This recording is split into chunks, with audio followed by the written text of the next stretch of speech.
आता 2 नंबर, एकटा 2 नंबर खूप छान आहे. म्हणजे थोडंसं कसं समतोल सौंदर्य देतो, तेजस्वीपणा देतो, बोलण्यामध्ये तुमच्या प्रखरता आणते. पण तिथे 2 आला का इमोशनल होतात, मूड स्विंग फार होतात.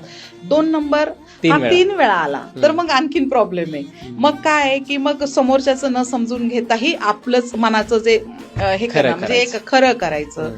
मग समोरच्याला काही न म्हणजे समोरचा अगदी त्याला त्याच्या हिताचंही जरी सांगत असेल तरी निगेटिव्ह मध्ये जायचं. मग आता 5 वेळा आला तर हा व्यक्तीचा अगदी शुभांक 6 असला तरी ह्या 5 वेळा जर 2 नंबर आला तर हा माणूस जीवनात काही करतच नाही, कारण काल्पनिक दुनियेत जातो तो.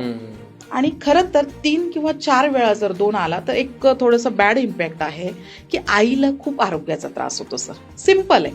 चांदीचा ग्लास, चांदीचा कडा, चांदीच्या ग्लासातून पाणी प्या, चांदीचा छोटासा आपण जेवढा अफोर्ड करू शकतो तेवढा कडा घाला, किंवा मग तेवढं सगळं नसल होत तर चंद्राला दूध अर्पण करा, खीर अर्पण करा. अगदी ह्या सोप्या सोप्या उपायातनं तुम्ही जाऊ शकता.